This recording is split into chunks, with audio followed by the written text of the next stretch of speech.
these are not traders coming in. These are buyers that are cash and carry. They're buying the metal, they're having it delivered to them because they understand that the currencies are devaluing and they're ultimately going to devalue to zero. So you either have gold, you either have silver, or you're not going to have wealth when this is all done. Why would you buy a contract that can't deliver?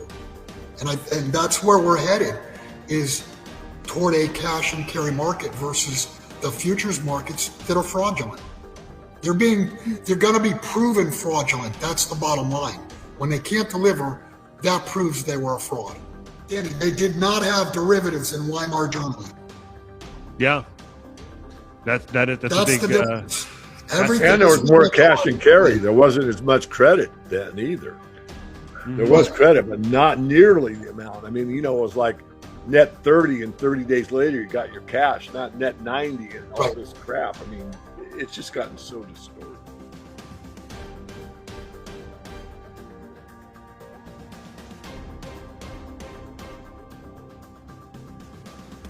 You're watching Capital Cause, and my name is Danny. It is December 22nd, 2025, and my two guests today, glad to host on. Couldn't come at a better day, actually. The metals are roaring, gold and silver are exploding, platinum's going bonkers. Today we've got Mr. Gold himself, Bill Holter, and I guess I could call you Mr. Silver, Dave. We got Dave Morgan. All right. Thank you. Thanks for coming on, guys. Well, let's just dive right into the action here. Bill, I mean, this thing has really taken off a lot faster than a lot of us anticipated. What's your view on this explosion in the metals price seemingly overnight, to at least with respect to these gains that we're seeing today? Yeah, this is first and foremost, it's important to understand that gold and silver don't change. They don't go up and down. An ounce is an ounce. An ounce today is an ounce 100 years ago and will be an ounce 100 years from now. What's changing are the currencies. And I believe what you're looking at right now is this is the end of the fiat experiment. You're watching currencies devalue. I mean, if you have something go up 100%, it means if you've got silver or gold that goes up 100%, that's a devaluation of 50% of the currency. And that's what you're watching worldwide, is that all currencies worldwide are devaluing. And these are not traders coming in. These are buyers that are cash and carry.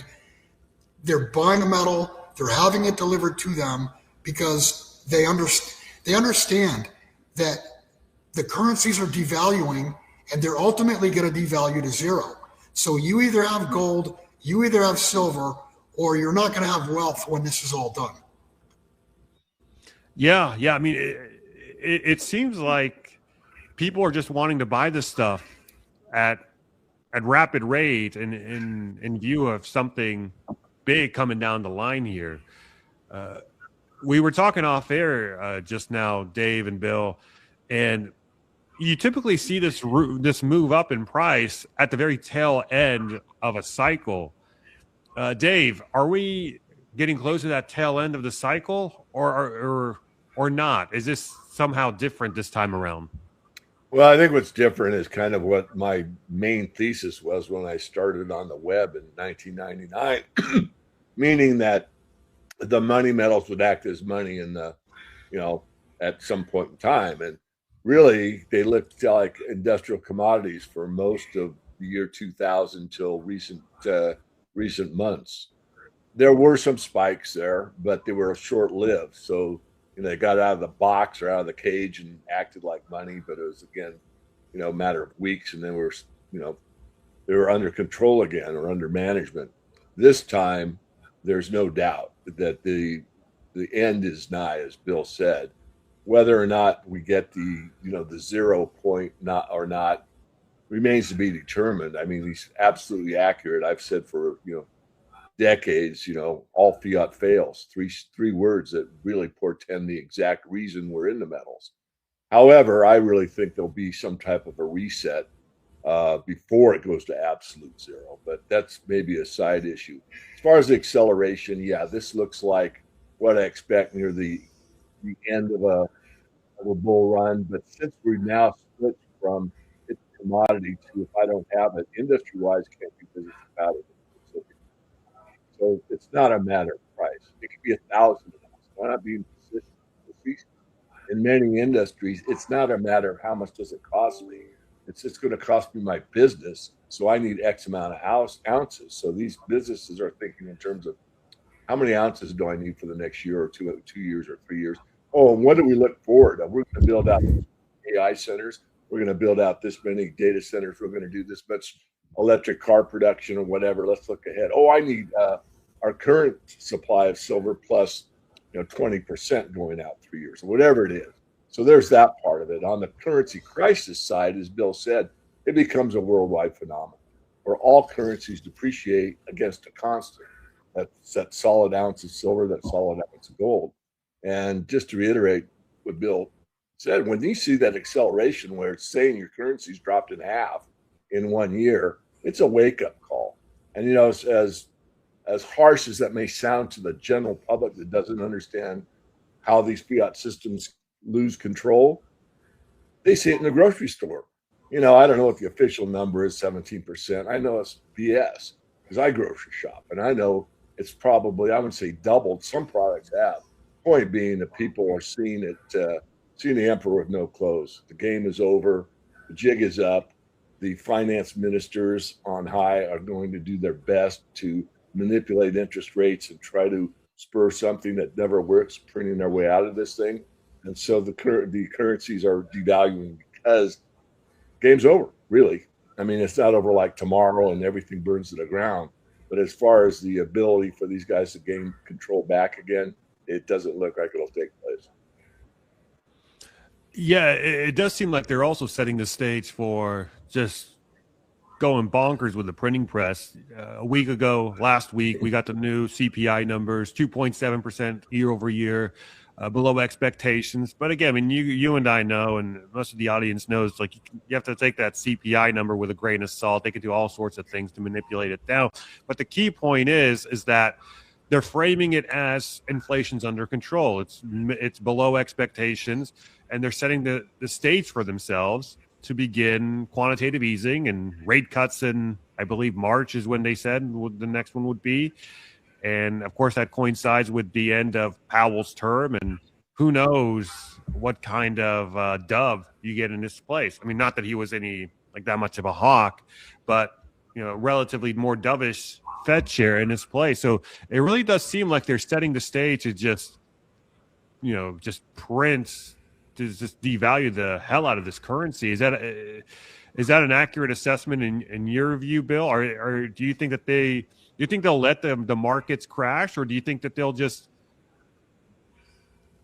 essentially monetize everything? Well, there's no question they will try to monetize everything. The problem is investors sensing monetization are just going to dump treasuries.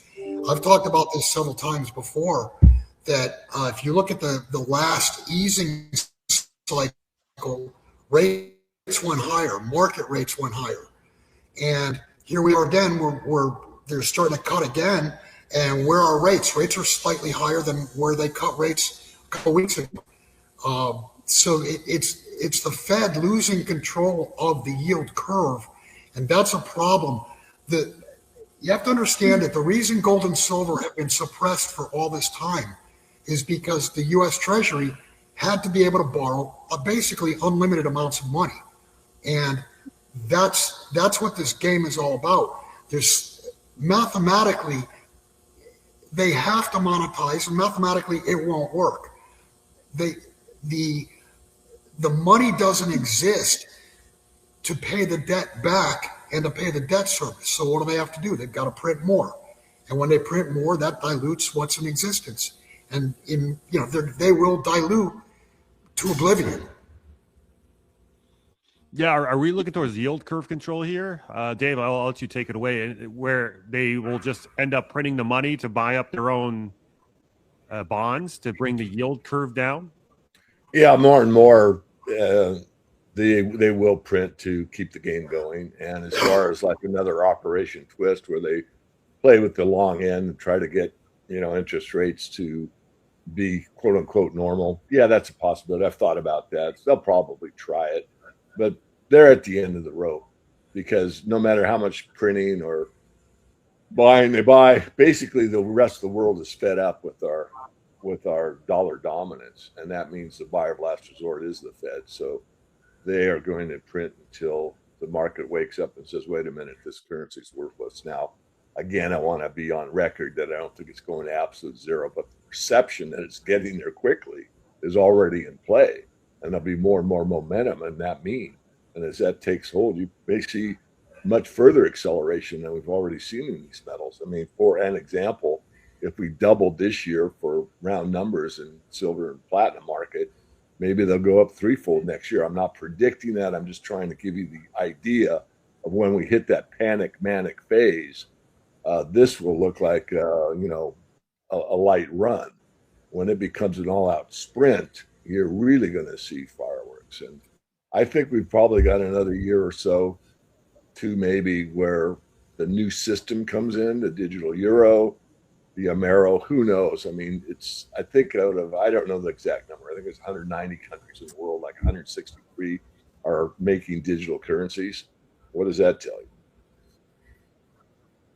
Yeah, Bill. I mean, what do you make of all that? I mean, you and I have spoken about the digital currencies coming down the road, but looking at where the metals are today, if you were to allocate more capital, I mean, they've run up a good deal.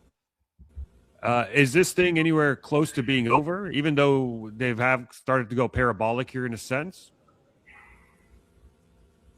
Bill?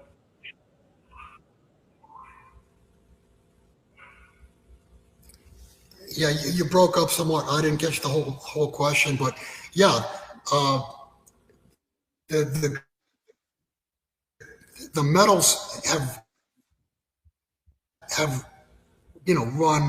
run big time. But all you have to do is look at a chart. I mean, you could look at you could have been a German in 1920 and said, the price of gold and the price of silver is crazy. But what happened 3 years later?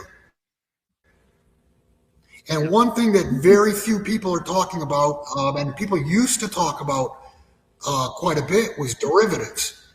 The problem with the system today is that everything is financialized, everything is derivatized.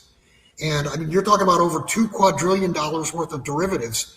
And all you have to do is get one market that goes offside, and that'll spill over to all markets. And I have posited for at least 10 years that I thought, because silver is the smallest market and the most suppressed, it's my thought that silver is the fuse to the derivative time bomb.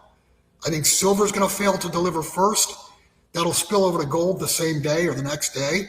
And within 72 hours, markets will be completely dysfunctional, if they're even open.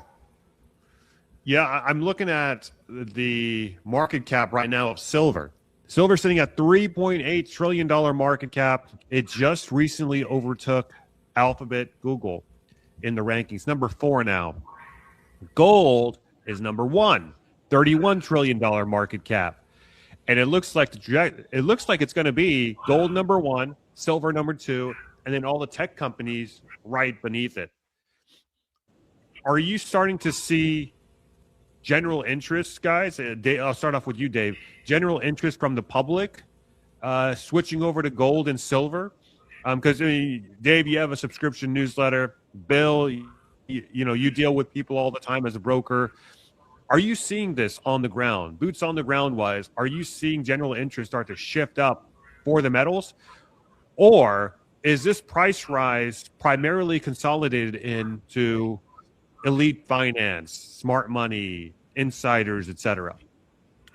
Yeah, it's both, but primarily it is the retail market's mostly selling back.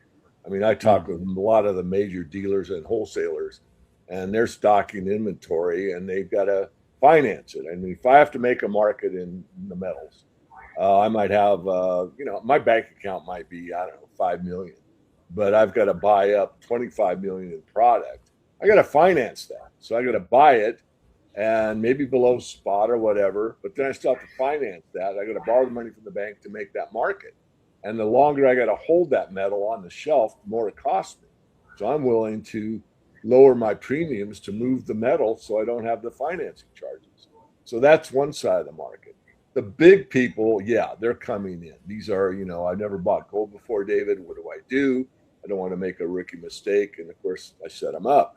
But the insatiable demands coming from India and China primarily, and this is mostly industrial demand, although in Hong Kong, if you look at this King Kong 888, I think it is, Eric Young, he's showing you that a lot of wealthy Asians are coming in and buying, I won't say boatloads of silver, but substantial amounts. North America, net sellers, Asia, net buyers, primarily, I would say the industrial side. What about you, Bill? What are you seeing on your side of the fence there in terms of people's interest in gold and silver?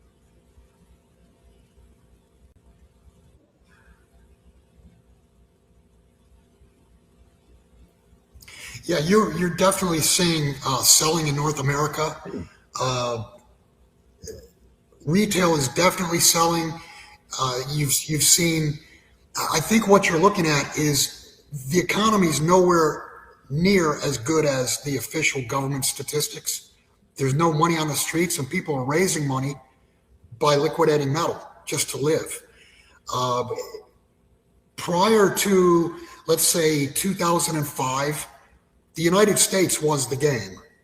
But now it's the entire world, and the United States is not it's not leading as far as purchasing gold and silver. You're seeing massive demand out of Asia, and Asia, those people are cash and carry. Americans accepted, a contract for this, a contract for that, as good as gold, so to speak. But that's not the case. What we're looking at now is you've got Indians, you've got the Chinese.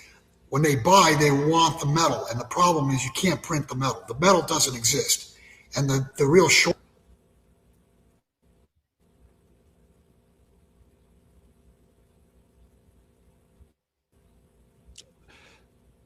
Sorry, you broke up there, Bill. What did you say in the last few seconds there?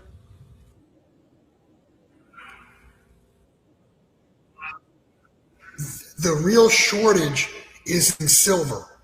I mean, gold is considered money. Uh, Silver is not primarily considered money. It's got the demand for silver comes from so many different industries, and it is cash and carry. I mean, can't you can't put a paper contract into uh, into technology. You can't put a paper contract into a medicinal use. It has to be the real metal, and the problem is they can't print it. And that's where the severe shortage is showing right now, and that's where it's going to break, is in silver, not gold.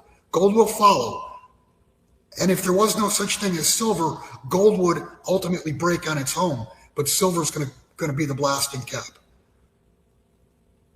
What do you say there, Dave? Do you see it that way as well? Is the real shortage in silver? And is silver not already blasted through? Is this not the key sign that we've been waiting for, or is there a bigger sign up ahead? Well, I think the best way I can answer that, Danny, is to ask people to go to my YouTube channel, themorganreport.com, and type in the search engine in YouTube. Silver is the Achilles heel of the entire financial system. I did that video more than a decade ago explaining that silver that's going to pull the trigger, not gold, and the reasons therein. So I'm on record at least a decade ago on silver's the key.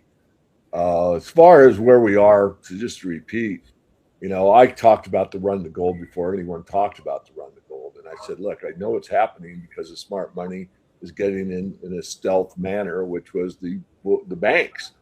And they were buying gold at a rapid rate between 24 and 25. and then we started to take off. And I gave the analogy that it starts like a light, a very light walk, then a brisk walk, then a light jog, full jog, a light run, a full run, and an all-out sprint. And that's a metaphor for how fast this market moves to the upside.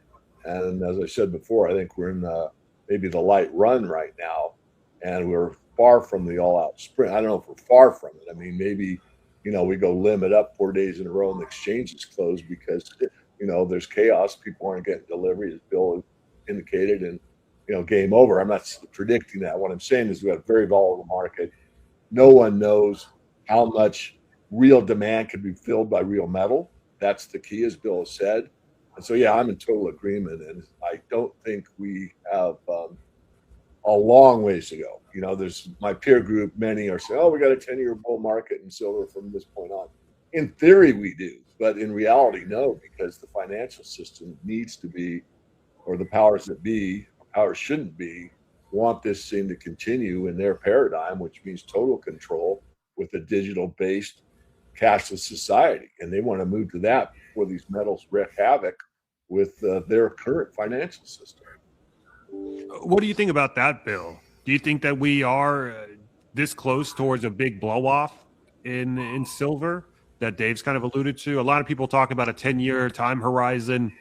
Dave's talking about something along the lines of a couple of years. Is the end truly that near in your view as well, Bill?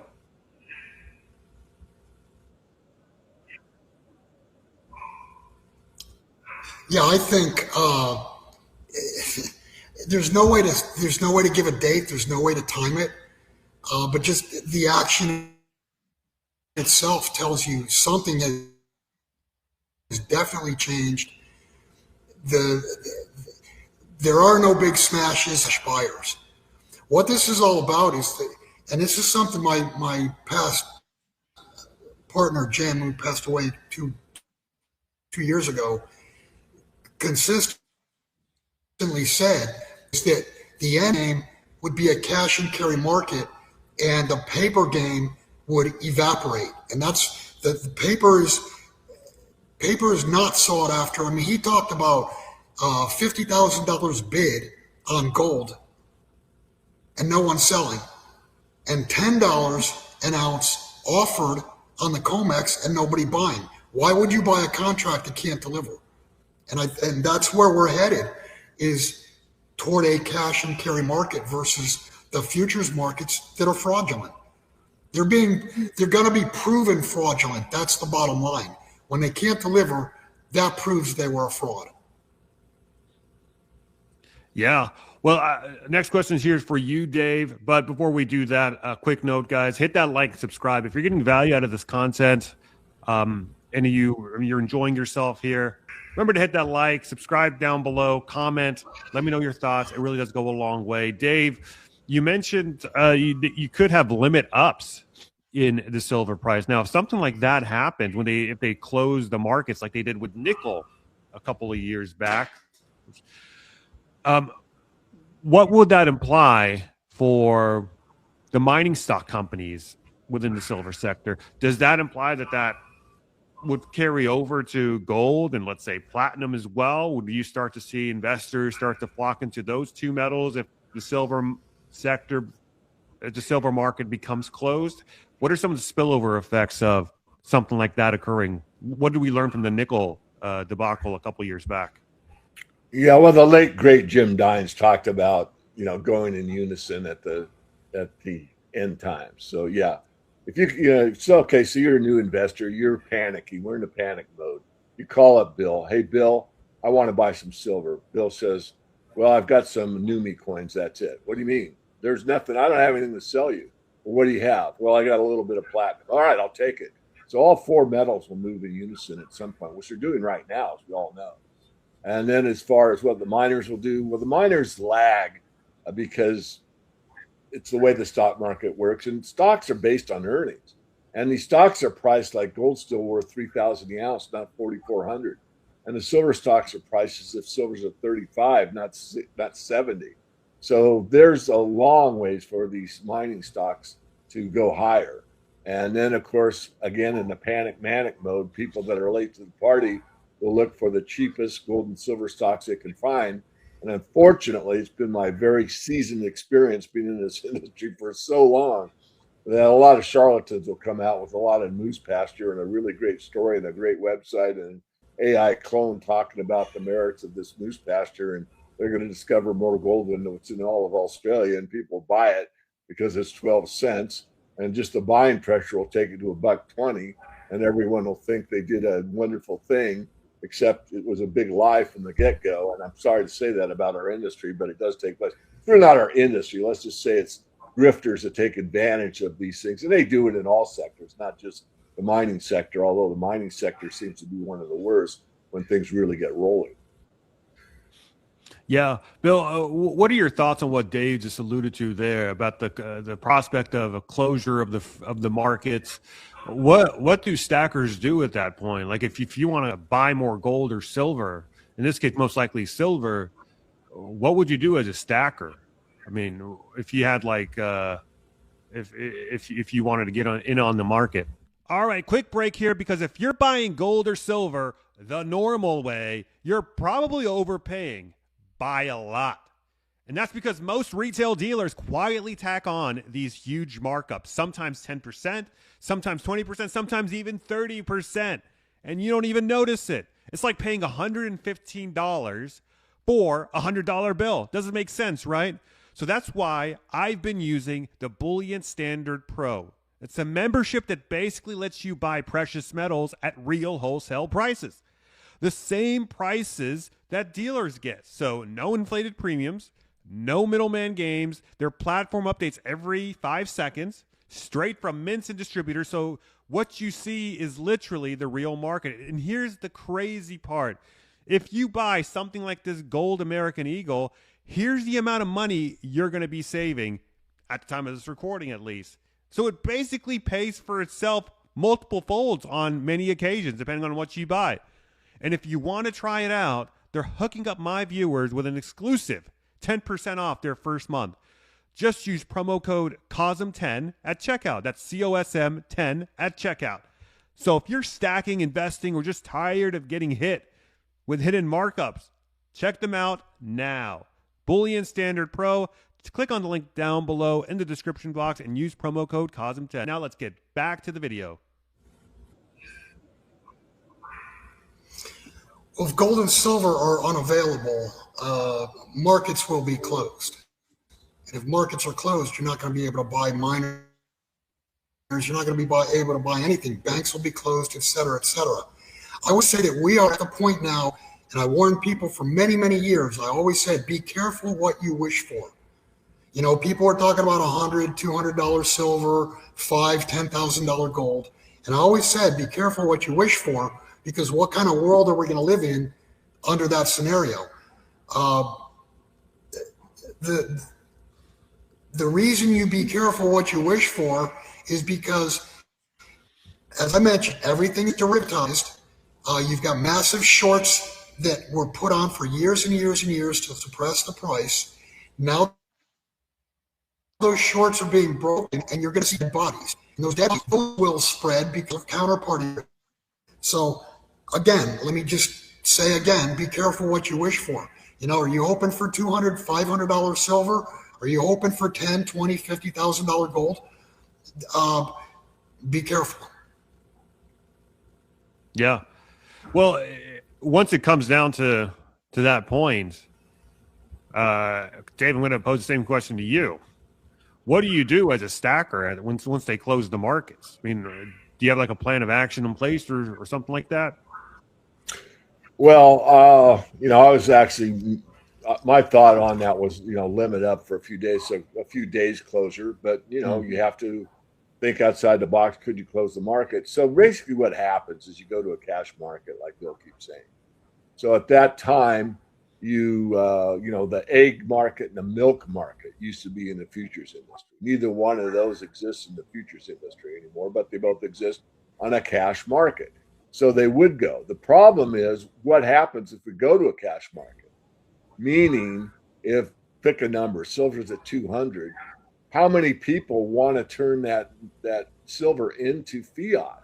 Some will, I would say, but probably not. So you're going to go to a market that's controlled primarily in a free manner between a bid ask, between someone that owns the physical and someone that wants to buy it for something else. Could be barters, like, look, give me this much silver and you can buy my my used car lot. Who knows? But I don't see that happening. At could happen. I won't rule it out. I think again that they'll powers that shouldn't be are going to do their best to blame it on the speculators, maybe remonetize gold. I'm not sure. Maybe put it in the new system. I agree with what Jim Sinclair said, if I got it right. Bill's right here, but I think they're going to try their new system with a tie to zero, just their good word, and it'll fail, and they'll come back and have to tie the new system to gold. I think Jim's got it right, but I don't know. But he's a pretty clear thinker in my view. I followed Jim Sinclair since I was a kid. So anyway, that's how I see it. I see. Well, I want to ask you this then. If you're like a stacker who's like personally, hey, go ahead, Bill.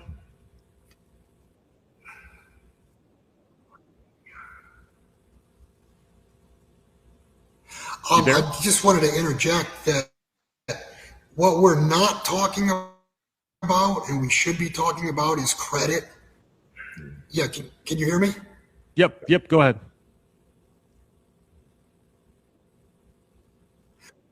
Okay. Yeah, what we're not talking about and what we should be talking about is credit.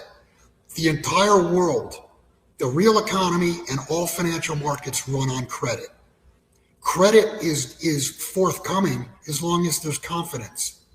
And if you have commodity markets that have broken and the contracts have failed and been proven fraudulent, what does that do to confidence?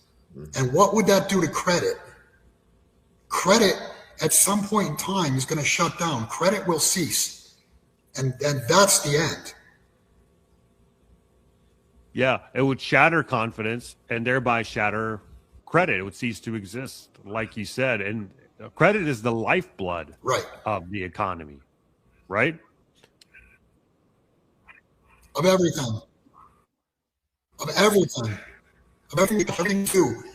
Absolutely everything you do all day long has had a use of credit to put it into existence. Yeah. So once that shuts off, it's basically pandemonium. I mean, I don't think many people appreciate what you just said, Bill, because once credit is completely out of the picture, then transacting becomes a mission in and of itself. It's not like we take for granted we just tap our credit cards and just like get a bottle of water or something. Once that goes away, I mean, does anyone really still have cash? Carry around cash, let alone gold and silver? I mean, Dave, what do you think about that? No, I mean, when I first met Bill on the internet, I used to think, God, that guy sounds just like me. But no, he's right. It is. And it's a very fragile system. I mean, it's been robust for a long time.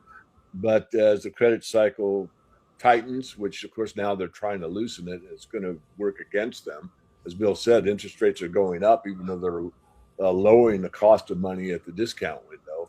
The market says better than that. Screw that. I'm not going to give you that kind of interest rate. I need higher because I don't trust the inflation rate. Anyway, back on point. Yeah, it will have to seize up, and it will be, it'll be devastating. As Bill said, be careful what you wish for. Again, I'm not sure we're going to go that far. I won't rule it out, but I think, again, that there'll be an interjection. But, these bankers are so arrogant. They've got so much hubris. They might think that they can just move us to the beta test that's been the Chinese system for over a decade and roll it over Europe and North America. And guess what? It doesn't work. Or perhaps there's a patriot in the software that put a back door in this thing and, makes it fail. Who knows? I mean, we are in very interesting times, and everybody is concerned about their money because the way the system works, it's based on a transaction commerce between us. Everything has to deal with the currency de jure, where you're in yen or euros or US dollars, doesn't matter. If you don't have money, nothing happens. And if you can't borrow money, which is credit, then things stop. I'm just reiterating what Bill said. But that's a scary thought. Most people don't want to think about it, but it's true.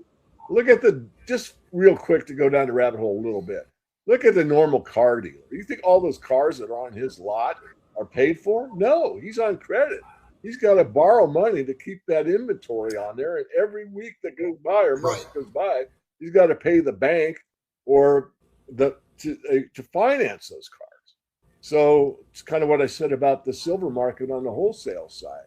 So it's a mess, and it's going to continue to be printed away until perhaps the currency fails, meaning we just don't trust this stuff anymore. And the metals are showing us that. We're not trusting this stuff anymore. The way people try to frame it is, and maybe it's true, maybe it is true, but it's being framed as the bankers losing control of gold and silver. Are they really losing control? Or is this part of, or do they stand to benefit in some weird way from rising gold and silver prices?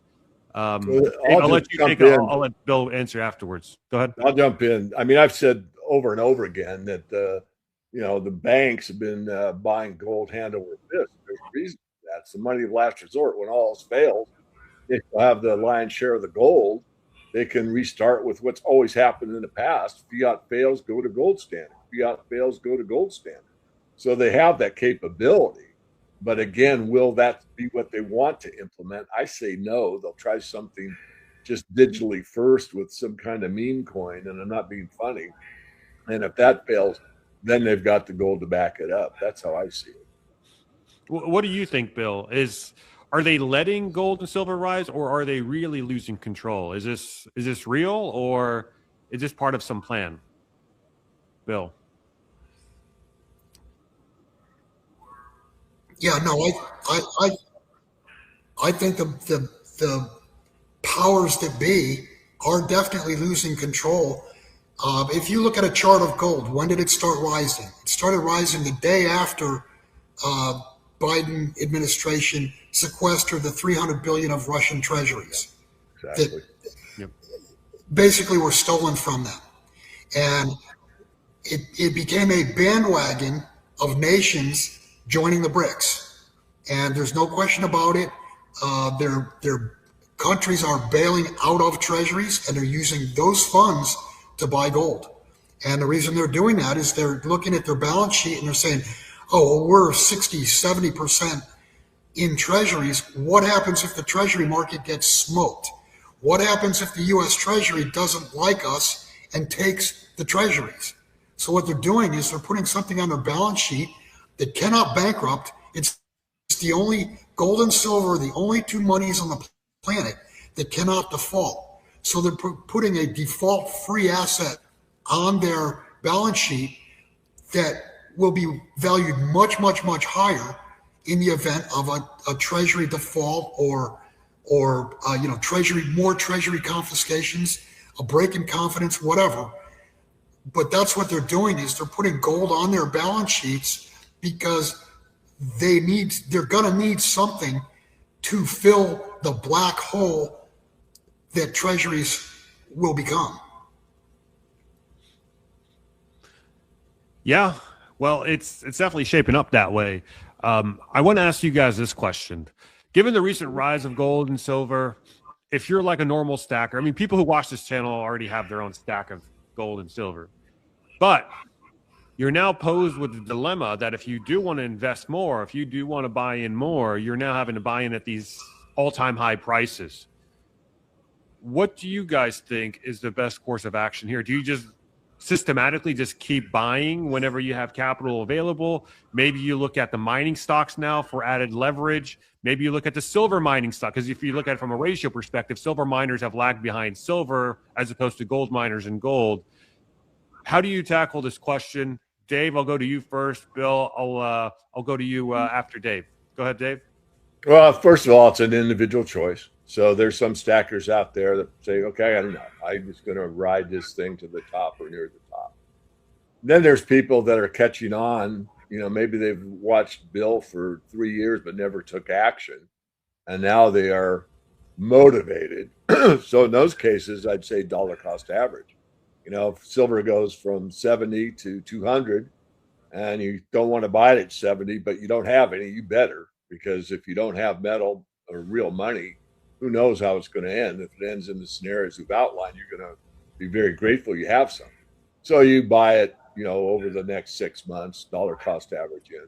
So that'd be for people that are late to the party that need to buy it. On the mining side, I'd say that applies to both. I think you need real metal first before you ever buy a mining share anywhere. But there is leverage in the miners, and the miners are definitely a gift in a way, because they're lagging the current prices in both the metals. So if you do it judiciously, we at the Morgan Report weight the portfolio, have done that for years, survived the big, downturn in the resource sector for, 2011 top till, the last several months back, where we really got going again. But that's an opportunity as well. And there are people that just ignore it all and just say, I'll buy an ETF or whatever, and that's fine, but just realize you're still in the paper paradigm with no, real solid backup plan if things do end badly. But what if you're already allocated and you've gotten your paycheck for the month or whatever, and you've got some money to deploy, and both gold and silver are at all-time highs? Is the best opportunity out there, like asymmetry wise? In my view, I would say it's the silver miners right now. Maybe you have a different view. I don't know, but how would you kind of tackle that question? If you don't want to give like a specific answer, what would be kind of the mindset to working out the problem, solving it? Well, if you're in the sector and you have metal already, then the best place to go is to find the silver miners from top to bottom. You fit in, a top tier, a mid tier, and a couple selected juniors that have got, maybe they're mining a small amount and they can expand their mine, or their exploration's fairly well underway and you got a pretty good grip on what the grades are and where they're located jurisdiction-wise. So that would be what I would do. As far as, someone new to the party, already outlined. Yeah. What do you say, Bill? If you're like a regular stacker, someone who's like been buying from you systematically, or people... let me quote.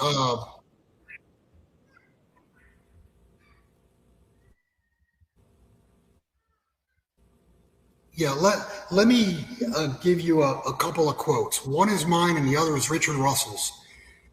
My quote: when people ask me how much should I put into gold and silver, and now especially because of the laws being on the books for the great taking, my standard answer is whatever you don't want to lose. Now, add that on top of Richard Russell's famous quote of, in the end, the winner is going to be who lost the least. Mm-hmm. Wow. Very, very profound answer there. So essentially, anything you're not willing to lose, you would. But in terms of like deciding, where do you see the most opportunity right now? If you were to choose between gold, silver, platinum, the mining stocks, where's your eye at right now in terms of asymmetry?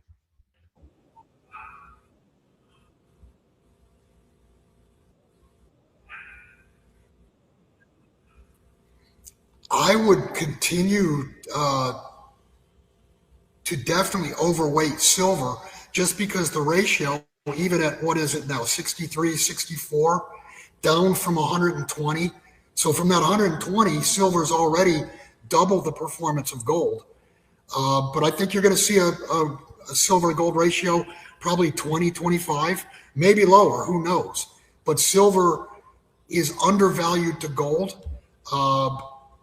It can't default, just like gold can't default. So I would pick the cheaper, on a relative basis. I would pick the cheaper of the two, and understand that yes, it takes, for big money, you've got to have an awful lot of storage space. But for the average person, if you want 100% silver, I don't have a problem with that, because you may end up using it to live on for, 2 weeks, more than a couple months. Yeah, and of course, guys, nothing we talk about is financial advice. I'm just getting these are just opinions on what Bill and Dave would do if they were in that scenario.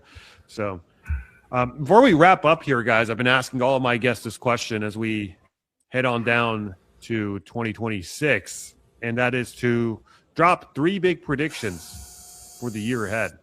So I'm going to start off with you, Dave. What are 3 of the big predictions that you're forecasting that you see heading into the new year? Well, number one, I think for 2026, you got to be really careful about cyber warfare or cyber attacks. I think that's a meme that's out there that's not discussed often enough, and the vulnerability in the system. Number two, I think, would be the war, just a big label, because it looks like we are going to escalate, not de escalate. So that would be number two. And third would be, War with who? War with who? well, all the wars that are there. We got the Ukraine, we've got the Middle East, we've got Europe maybe looking like they're going to war. Maybe Russia's going to expand theirs. We got what's going on in Venezuela, which is pseudo war. So I see war escalation. Let me put it in those terms. Gotcha. And third, I think, and this is a little airy fairy, I guess, but a little bit of consciousness. I mean, I remember a couple of years ago they asked Bill this question, and he said, it's going to be a lot of truth bombs that will be coming out over the next year. I forget what year he said that, 2024 or Right. 5. And I would say it aligns with that, but the truth is that we can't trust these SOBs. The breakdown in trust is already accelerating. We got to get back together as human beings. And I think you'll see that. I'll call it consciousness. Use whatever label you want. But, like just going down the rabbit hole a little bit. I mean, one of my good co-parts in Germany said, can you get a hold of Bill Holter? Everybody over here wants to meet Bill. Make sure he brings his cowboy hat. And so I don't know how many years ago that was, but they loved Bill and I. And then we got done with the lecture. We kind of did an impromptu gathering upstairs wherever. And man, those people wouldn't let us go. And one of the main worries at that time was about war and what was going to happen to Europe. So there you go. Interesting. Well, Bill, I'm going to pose the same question to you. 3 big predictions for 2026.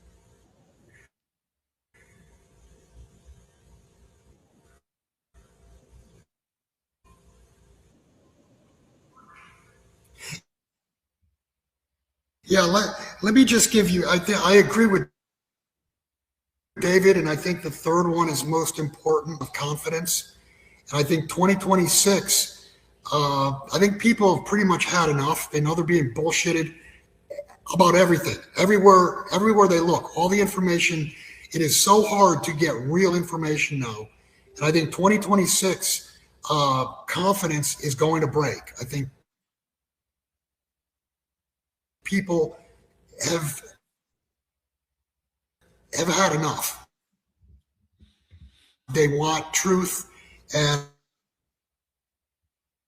I guess, and Uh-oh.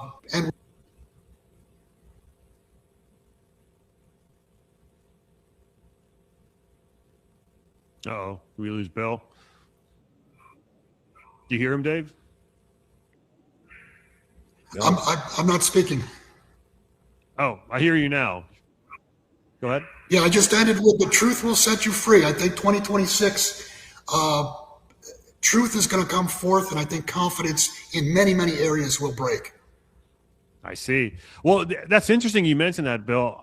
I've been noticing like a pattern with all my guests who I ask this question to. That prediction comes up time and time again, i.e., that there will be like a grand reveal or a great unveiling of the truth. The lies will be revealed. Something to that capacity. I think we all kind of sense it moving up ahead.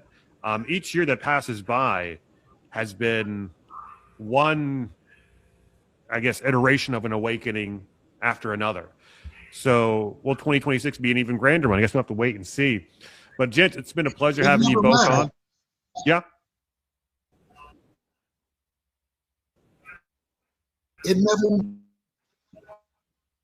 never mattered. And the past. Yeah. When we got,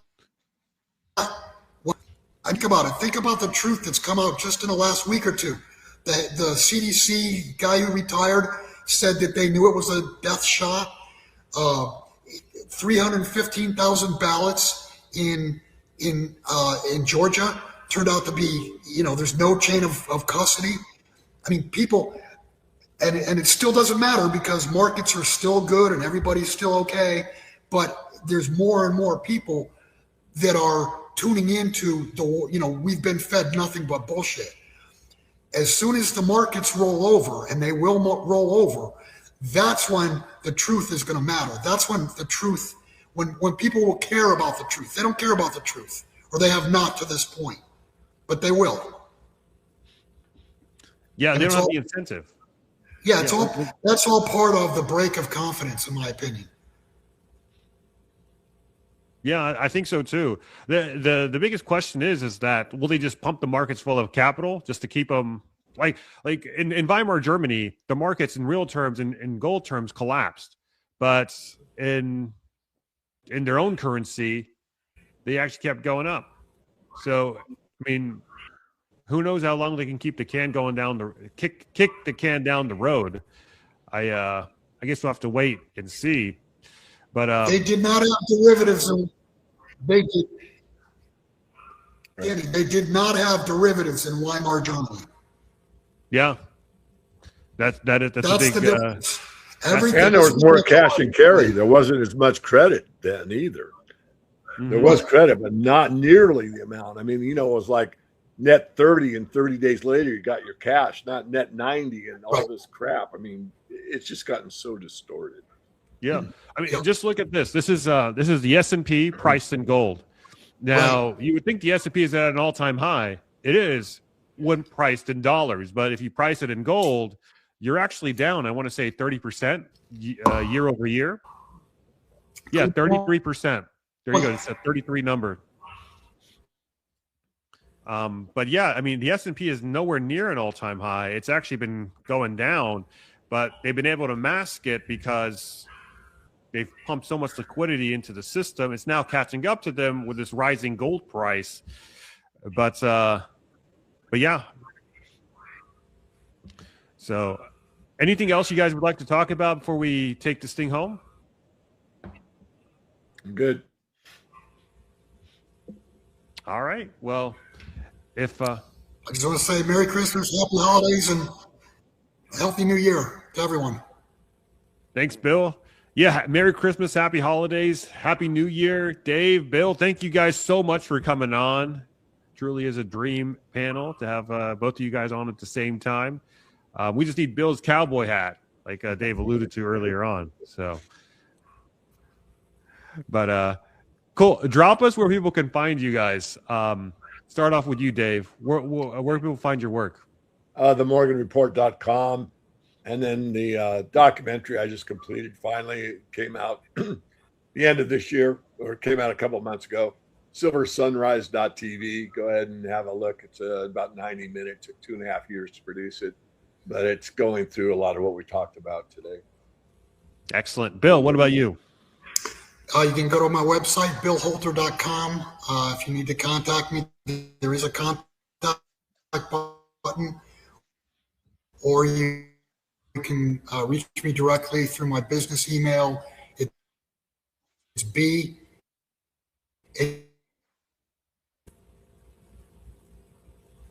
Yeah, we'll have your email and link down below, Bill. Dave, you as well. We'll have all the socials down below. So check them all out, guys. Gents, thank you so much for coming on. Guys, thank you so much for watching. Hit that like and subscribe. Comment, go Bill, go Dave, go in the comment section. And if you agreed or disagreed, let me know your thoughts. I do, in fact, read all the comments, good or bad. So let me know what you thought. Let me know what your big 3 predictions are for 2026. I'm interested in getting your takes here. And yeah, by supporting us, by hitting that subscribe button, by engaging on YouTube, you do help in supporting this channel in a pretty easy and free way, most importantly of all. But if you'd like to support us even further, check out the whole host of products we have in the description box. by supporting my affiliates. You do support me in the process. I do get a commission from the affiliates in the description box and pin comment down below. So there it is, guys. Have a great rest of the day and enjoy the rise. I'll catch you guys later. Bye.